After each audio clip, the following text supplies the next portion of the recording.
Hello and welcome to Welsh Bloke Talking. Well, tonight I thought I'd tell you the story of how I came to be partying down a nuclear bunker at the height of the Cold War. It's an unlikely story, but it's true. Oh, and before I start, I'd like to point out that I do follow a number of other denbigh vloggers, and the one thing they all do in common is they have a libation on hand. A Sunday snifter, if you will. So I thought I'd join this tradition, and tonight I will be mainly drinking Wild Bill's American IPA. It's 5% brew, so it's a beefy brew. And very, very hoppy. Right, so the nuclear bunker. Well, this would be way back in the 70s. I'm talking maybe 73, 74, something like that. And in those days, Denbigh had a very prestigious teaching hospital, a psychiatric hospital, known as the North Wales Hospital for Mental and Nervous Disorders. And I was a student nurse there. I was training to be staff nurse in psychiatry. And there were lots and lots of us training. And like all students everywhere, I suppose, the main focus of our endeavours was alcohol. Where we could get it, how much we could drink, where we could party. We preferred parties, of course, because in those days the pubs, good stuff. In those days the pubs shut at about 11:30, and that was it. No more drinking for the rest of the night. So parties were preferable. And one day, one of the student nurses with us said that his parents were going to be away for the weekend, so the house was free, so we could party there. Marvellous. So a plan was concocted to meet in the Golden Lion in town, I think it was, have a few pints there, and then we would go to the off-licence, buy some beer, meet all together on town, and walk over to this chap's parents' house for a party. Well, the day came, and a friend of mine and I went to the Golden Lion, had a few pints, and there was no sign of this lad whose parents' house we were going to use. So we thought, he's running late, doesn't matter, we'll go to the off-licence and buy some beer, which we did, about 2 crates, I think it was. And we sat on the town square on the top of town. We thought, we'll see him if he passes. And we waited, and there was no sign. Another nurse we knew was passing, and we asked if we'd seen this chap, and he said, oh, haven't you heard? His parents aren't going away after all, so it's off. So there we were, sitting on this bench in the middle of the town, 2 crates of beer, and nowhere to drink it. Well, as we were sitting there, this chap came past, and in Denbigh in those days, you knew virtually everybody, at least on a nodding acquaintance, and I'd seen this chap around, and I think his nickname was Tojo. That's all I knew him as. I'd seen him a few times before, but I'd never seen him in what I thought was an RAF uniform, which he was wearing on this particular night. But he did know my friend quite well, so he came over and started chatting, pleasantries. And the obvious elephant in the room, he said, what are you doing with all this beer? So we explained about the party and how it had fallen through. We got nowhere to drink the beer. And he said, I'm going on exercise. Come with me, bring it with you, and we'll drink it there. Exercise. But not wanting to look a gift horse in the mouth, we said, yeah, sure. So we waited, and his mates came along in a car. We all piled in, and then we drove. This is very good stuff. We drove about 6 miles towards Ruthin, to a little village called Rhell, just on the outsides. And he parked up, got some briefcases and stuff out of the car, and we walked to the edge of this field where there was a little gate, and he had a key. He let us into this gate, and we walked across the field, and it was going dark by now, and there was a sort of big raised manhole cover thing in the ground, and that was padlocked, so unpadlocked that. So we lifted the lid on this manhole cover and we went down this ladder, must have been about 15-20 feet, into this large square concrete room at the bottom. It had 2 bunk beds at one end, it had a big bench down one side with lots of electronic stuff on it, and apparently this chap, Tojo, who was in the RAF suit, it wasn't an RAF suit, it was an Observer Corps uniform.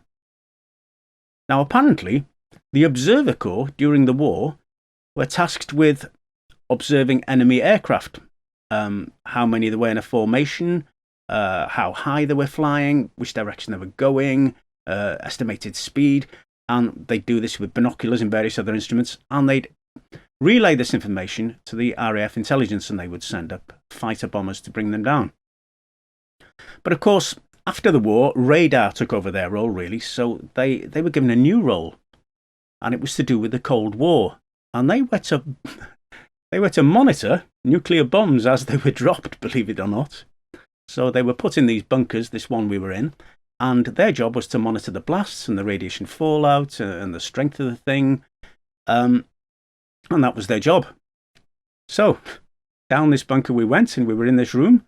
The lights went on, and the card table came out, and the beer was opened, and then all the communications equipment was put on. And they spent most of the night bantering with the ladies on the switchboard in the sort of main HQ, which was a big bunker in Wrexham, apparently. And then we were playing cards and drinking beer, all the while bantering with these ladies on the RT, because the RT was open all night, I think. I remember every 2 hours or so they had to go and turn this big handle 50 times. It was something to do with pumping out water or pumping in air, something like that. They had to do that.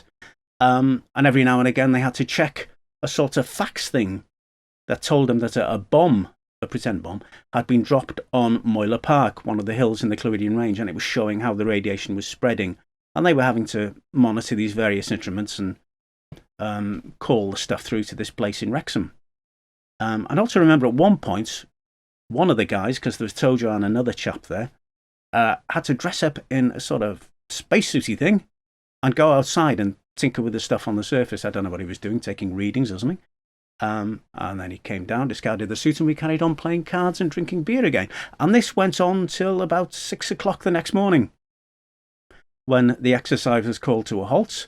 Everyone congratulated everybody else and said, "See you next time." And we all went up the ladder, locked everything up, walked across the field as the sun was coming up, and shows you how different the times were. I thought of nothing of getting in this car with a driver who'd been drinking beer all night, but that's the way it was in those days. So yeah, that was my night down a nuclear bunker. Now, I was passing the place today, so I got my camera out and I tried to see if I could get any footage of where it was or if there was anything left of it. And the weather was horrendous. It was trying to snow all the time. But I did get a couple of clips, which I can edit in now. Right, here I am, about 6 miles away from Denbigh, in a little village called Rhewell. And I'm about maybe half a mile outside Ripon, which is over there. And this is where the nuclear bunker was. We used to cross a gate through that field over there, and the bunker would be, there it is. That's the remains of the nuclear bunker. I don't know if I'll be able to get any closer to it, we'll see. It's trying to snow now, but yeah, here we go. Here's the bunker. Let's have a look. Got stuff growing all over it now. That's the entrance. That's where we went in. These are sort of various breather tubes and radiation monitor thingies. That's the entrance. Yeah, so this was the nuclear bunker.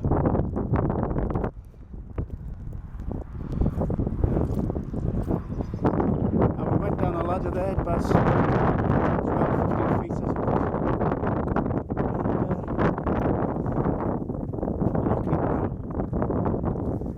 go.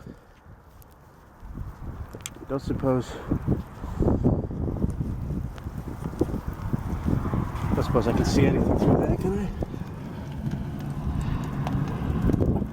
No, just blackness.